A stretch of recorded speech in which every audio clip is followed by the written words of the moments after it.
É possível colocar numa sociedade empresária do tipo limitado um administrador que não seja seu sócio, quem não participa do capital social? Essa pergunta nos foi passada por uma aluna da cidade de Frutal, ali do Triângulo Mineiro, e é muito interessante.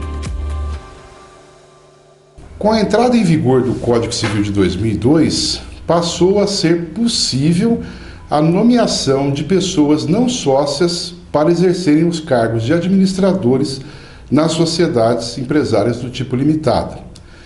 Essa situação se estende também às chamadas EIRELIs, as empresas individuais de responsabilidade limitada, que tem uma pessoa única como sócia que pode nomear outra que não consta do seu contrato, do seu estatuto de constituição, como o administrador ou administradora do negócio. Podendo ser sócios ou não sócios da empresa, os administradores serão nomeados no próprio contrato social ou por ato em separado.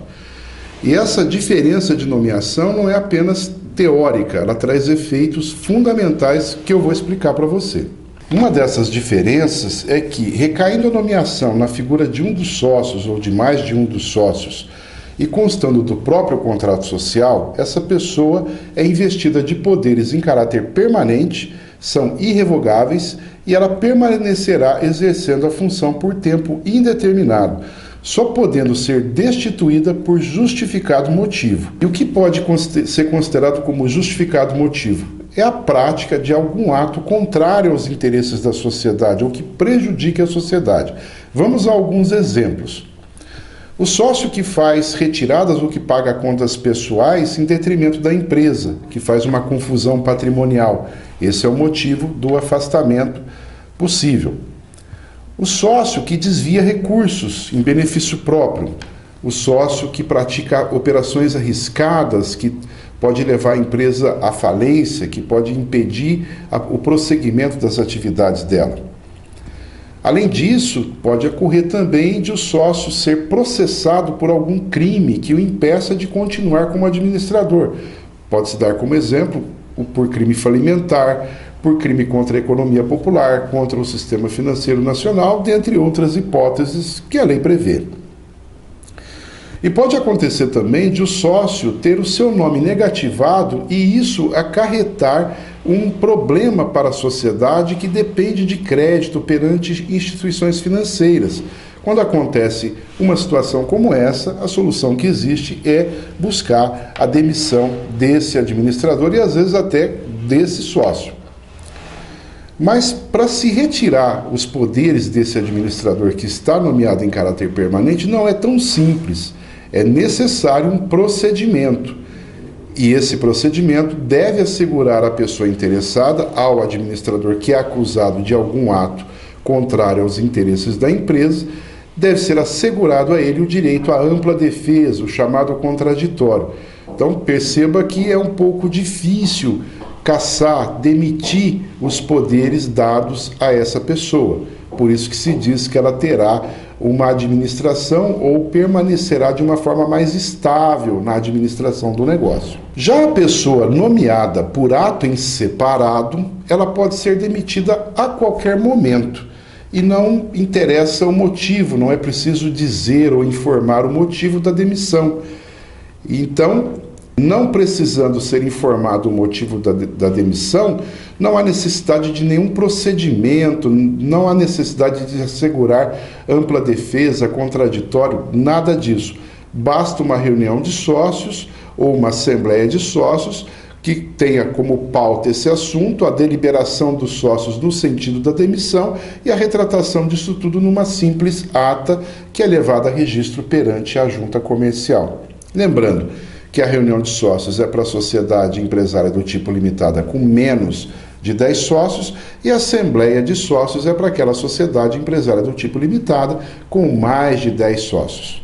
Essas diferentes formas de nomeação, então, precisam ser consideradas num planejamento societário e até mesmo sucessório. Vou dar alguns exemplos que você vai entender perfeitamente. Vamos imaginar os fundadores de uma empresa, um casal que os filhos já vão adquirindo a maioridade, tem interesse em entrar no negócio e esse casal tem o desejo de se afastar, já de passar o bastão, como a gente costuma dizer.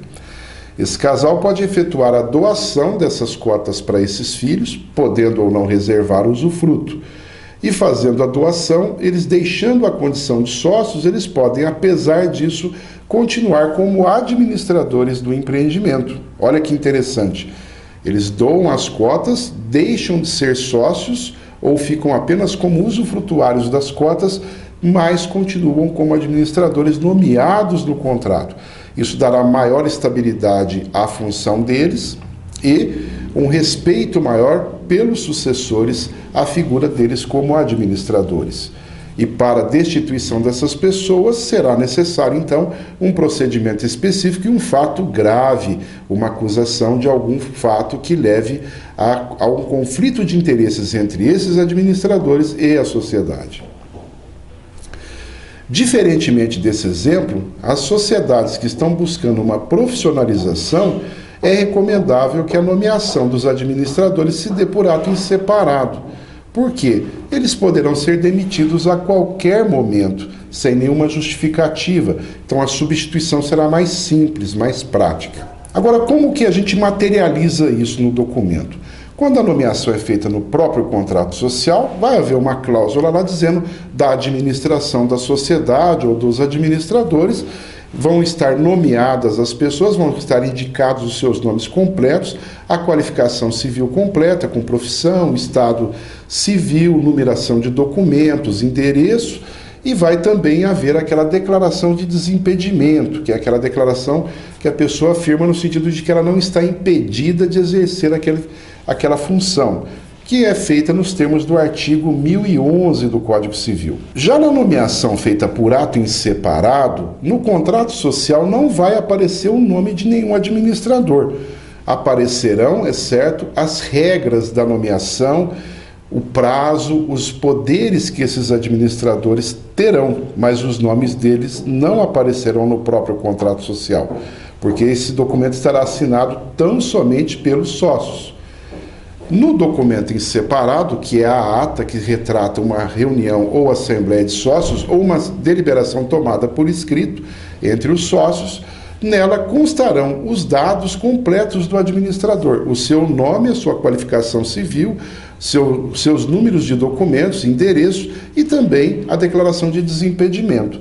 Essa ata é levada a registro perante a junta comercial. A nossa resposta, então, a essa indagação de nossa aluna lá de Frutal é sim, pode ser feita a nomeação de não sócio para exercer o cargo de administrador de uma sociedade empresária do tipo limitada. Essa decisão, se vai ser no próprio contrato ou por ato em separado, é preciso ser tomada pelos maiores interessados, que são os sócios do empreendimento. E muitas vezes a gente percebe que isso não é levado em conta. É apenas feito um sistema de copiar-colar de modelos de contratos, onde a figura do sócio tem pouca ou nenhuma importância. Ele não delibera, ele não escolhe esse requisito, essa forma de nomeação de administrador.